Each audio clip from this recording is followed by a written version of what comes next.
Thanks for listening to the Women Emerging podcast.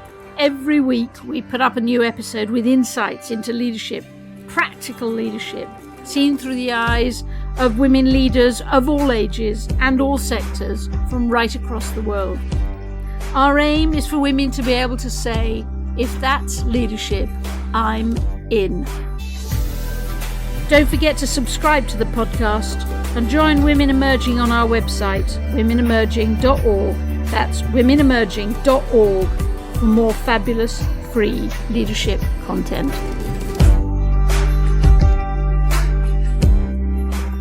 Welcome, welcome, welcome. Julia Middleton here, Director of Women Emerging and your podcast host. This week we're going to talk to Juliana, and I was so excited about talking to Juliana. I'll tell you why in a minute. But like all these episodes, we're going to ask Juliana to talk us through about 5 objects that she's chosen, that each one illustrates a big insight, a big piece of learning that she's got over her career as a leader, and talk us through those insights and share them with us. Now, Juliana has an Emmy nomination. She has been nominated for an award that recognises just what extraordinary things she does as a filmmaker based in Brazil. And, you know, getting nominated for an Emmy is a pretty big thing. It's been a dream for her for a very long time. And indeed, in a funny way, this Emmy nomination, which comes on a sort of ribbon with this beautiful circular sort of coin type thing that says you're a nominee for an Emmy.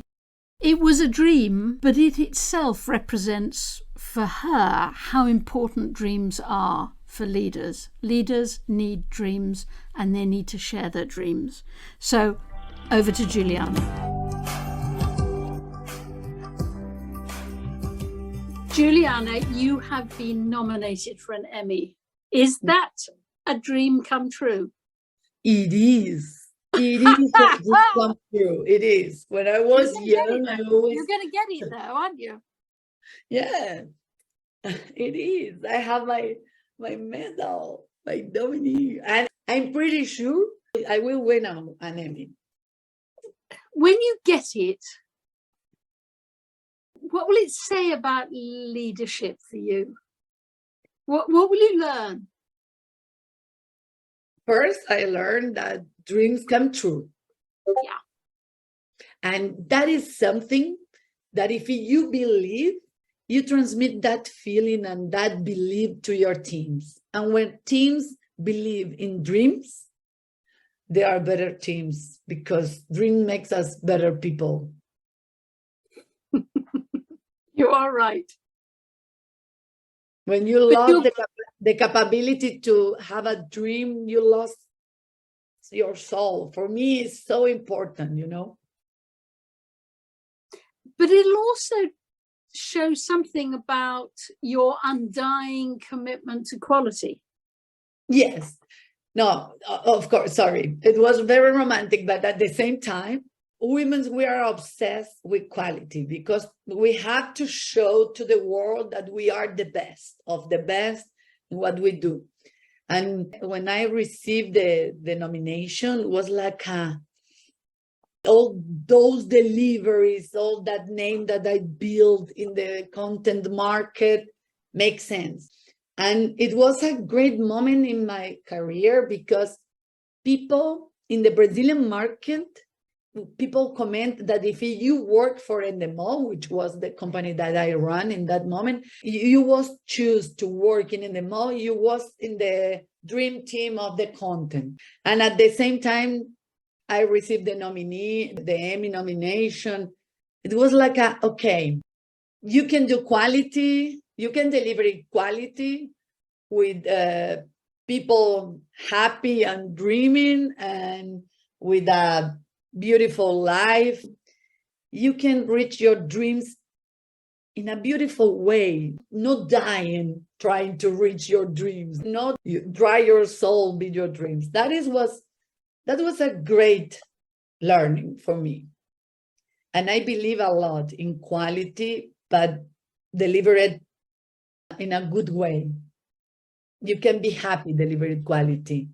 You have to believe, be on the detail. You have to believe, and you have to know your lights and your shadows, to all the time try to control that to deliver the best quality. Give me an example of when you have said no to something because it wasn't the quality that you wanted, and you knew that the person you were saying no to wanted to strangle you. I have to learn how to say the other people is delivering something which don't reach the quality that I expect, because a lot of time people is not ready, or they're very in the middle, and say that sometimes for them is ready and is perfect, and you say, no, it's not perfect. Go back, do it again, and back to me. And sometimes as a leader, you have to understand that that person or that team can't deliver it more than that they are delivering in that moment. That is part to be a leadership. That is part, understand what people can bring to you. In some point of my career, people was very afraid because I let it off a lot of people in the team. And it was because I didn't find, or I moved people in another position, because it's part to be a leader. Understand that that person can go through. When you work with technical rangers, it's great because you have a point, a 0 point. But when you work with art, it's too difficult because art is very untouchable. It's a judgment. It's a judgment, yes. It's difficult to say to someone that that piece of art doesn't reach the standards, because for them it's a script, a book. Sometimes it's almost like a child for a person. It's very difficult when you say, no, you don't reach the standards, or you don't reach my expectations. But as a leader, you have to get known for that quality. Yeah. If you want, yes. I build my name based in quality and deliveries. Let's go back to the Juliana at college. A huge dreamer. Well, I have this inside information that you were apparently the president of the students. Hey, there's the certificate. It's beautiful. Yes, it's go on. My mom is so proud about my mom and my dad. We're so proud this day. So tell me, what did you learn when you were president of the student union? I think the best learning that I had was like okay, I can do it. And people will follow me. If they're responsible with them and responsible with me, what we are looking for, they will do it. Even if you make mistakes, because people love to follow someone that represents something that they want to be. And sometimes people is very afraid to be spontaneous. People is very afraid to show what they are. One of my biggest skills, be myself. That is an exercise that I have to do every day. Being open-minded. Humility is part. You're not the owner of the truth. You have your own truth, but people have their own truth. You have to respect that a lot. That is another leadership learning that I have. And politics during the students, being the president of the student union was a huge exercise, because my students' alliance, you have to respect your partners, because sometimes they don't think like you, but they are your partners, and you have to have them on your side. You almost didn't get your degree, did you? Yeah, I almost didn't get my degree, because we discovered that the dean of the university and some people inside the university, they took money from the union, to pay personal things. And they make my life, the last 6 months of my time inside the college was almost a witch hunting. But the other students helped me a lot because they felt very, very exciting to stop. You are young, you want to change the world, discover that the guy was corrupt. It was like we changed this. It was like again, a dream come true. And I received my degree, as I show you. So your third object, Juliana, is another certificate in a way, but it's in the form of a little card. And it's a card that you got when you became a Brazilian citizen. And with that,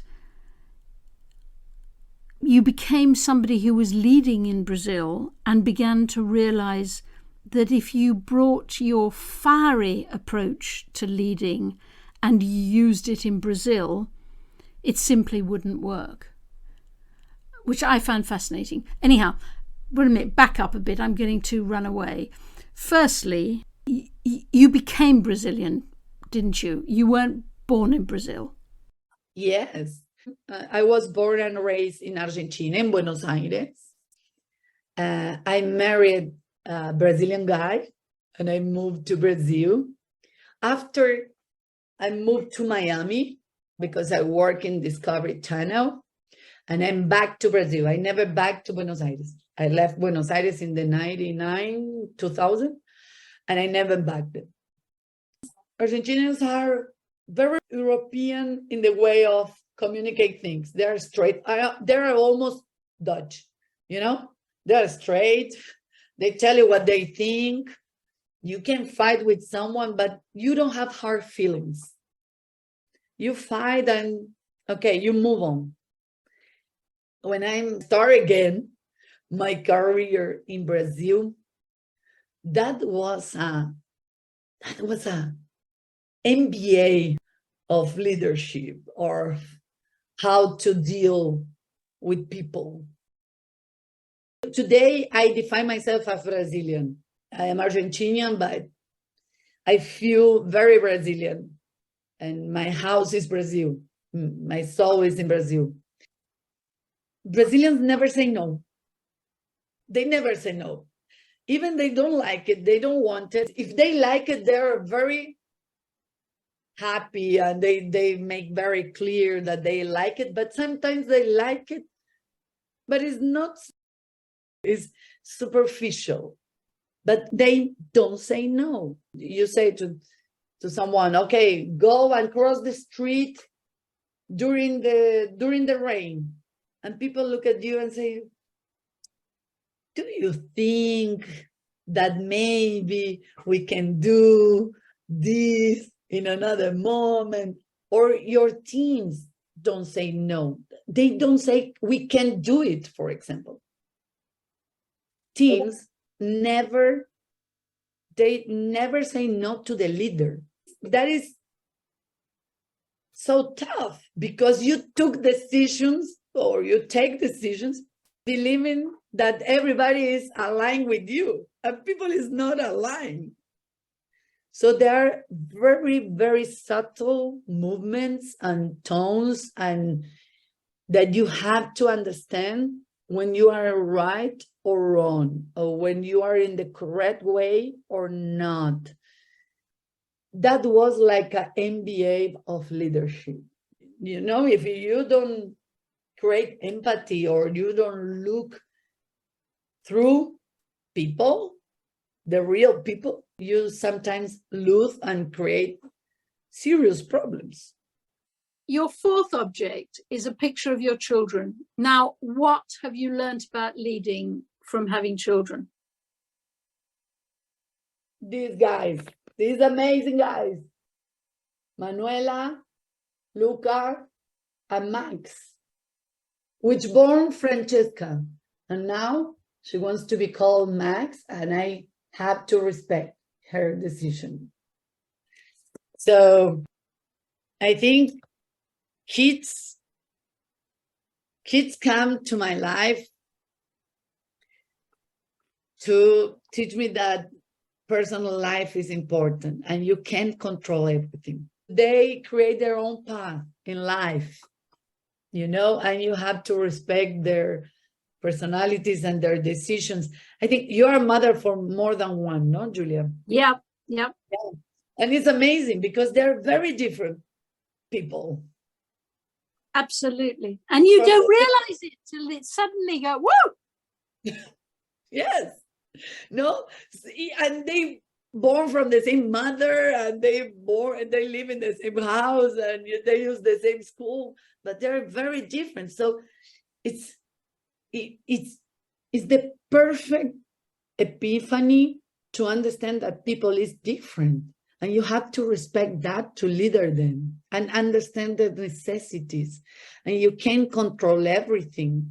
It's like all the time a wash machine show you that you have to adapt and be resilient and try to understand what is the new way to talk with this guy. And you can let it off your kids, because in a team, if you don't like someone, you can let it off, or people is afraid to lose their jobs. Your kids, they're not afraid to lose their maternity, their mother. They will not lose your mother. So they are the tougher team to handle, because one wants to eat pizza and the other wants to eat burger and the other wants all at the same time. And you have to put everyone together and try to go to the best way, to the best path. How do you do that? Because it's one wants to eat pizza, the other one wants to eat burger, and the other one refuses to eat at all. No, so the other is vegetarian and vegan. Or not eating. Yes, or not eating. What do you learn about leading from that situation? You know what I do?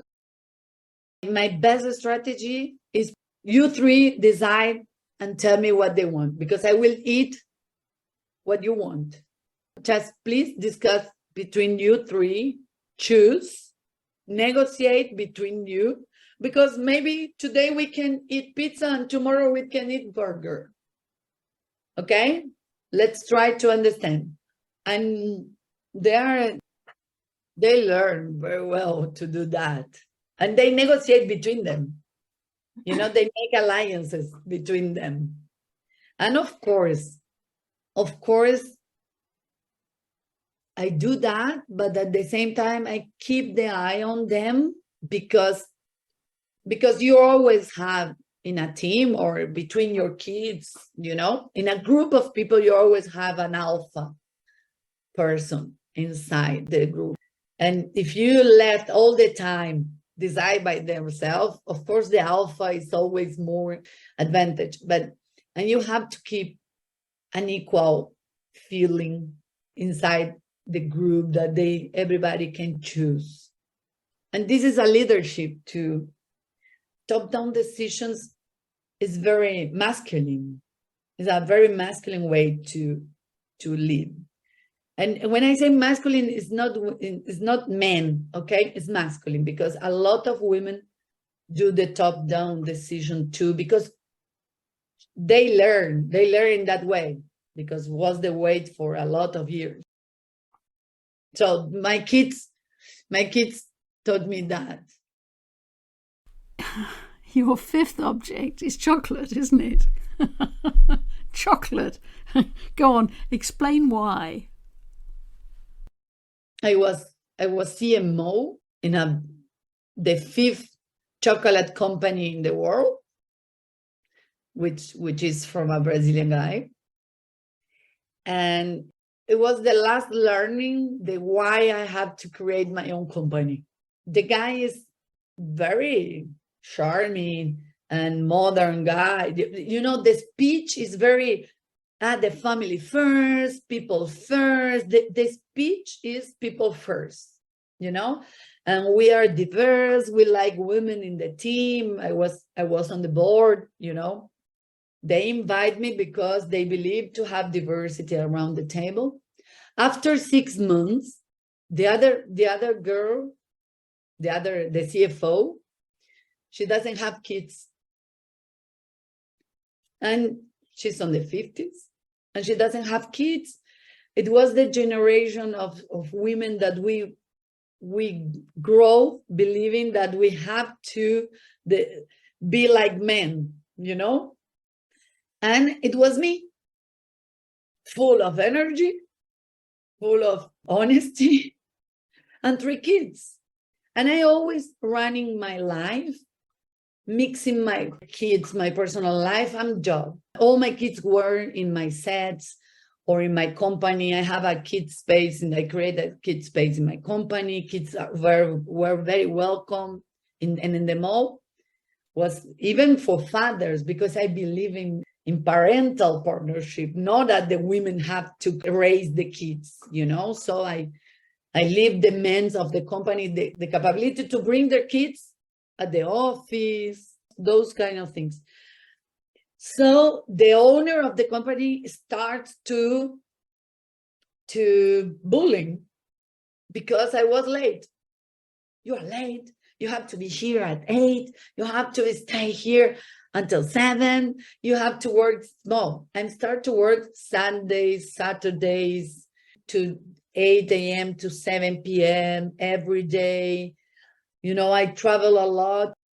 Stop to do the things that make me a better person. Take care of me, see my kids, drive my kids to school. For me, drive my kids to school every day is a very special moment, 2 moments in my life.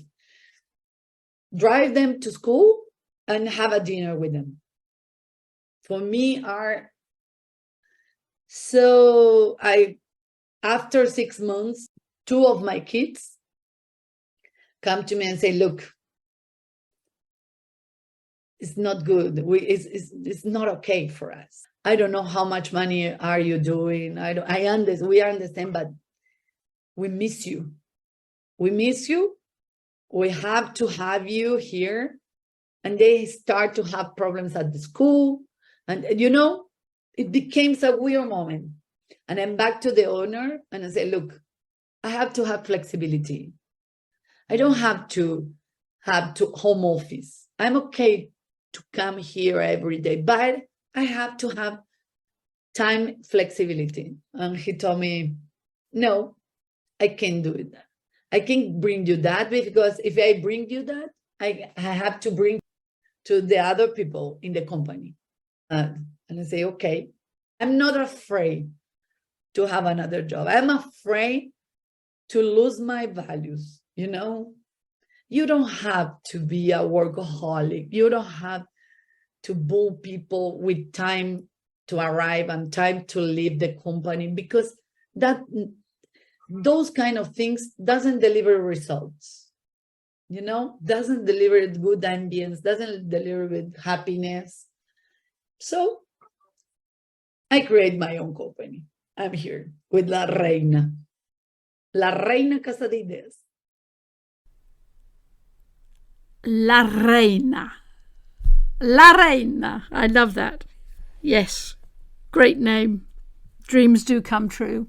That's, you know, talking to you, there's so many learning points, but the one that absolutely rings to me is this point about dreams, that you want to follow somebody who is going to make dreams come true, don't you?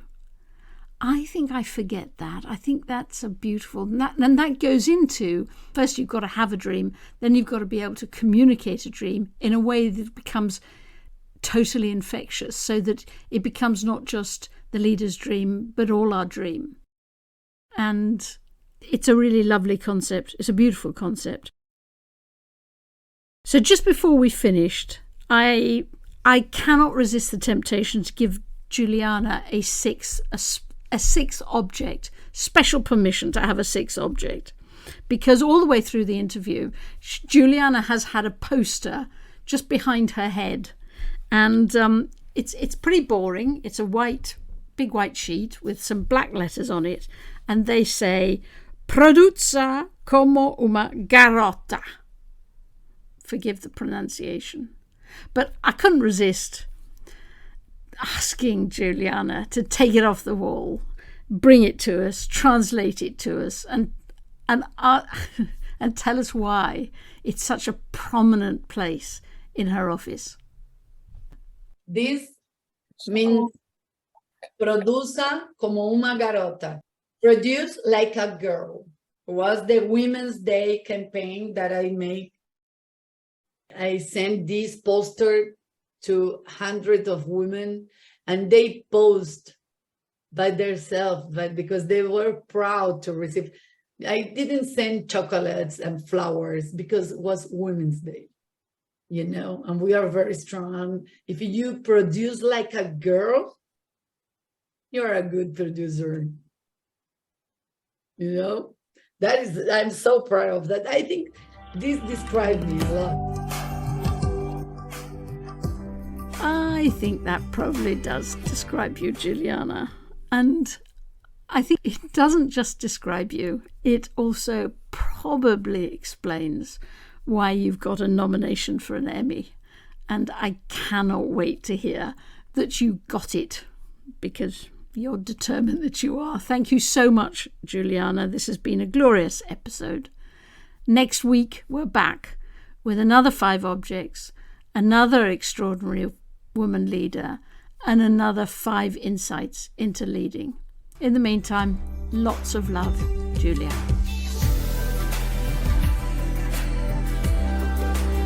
To become part of our movement and share your thinking with us, subscribe to the podcast and join the Women Emerging group on our website at womenemerging.org.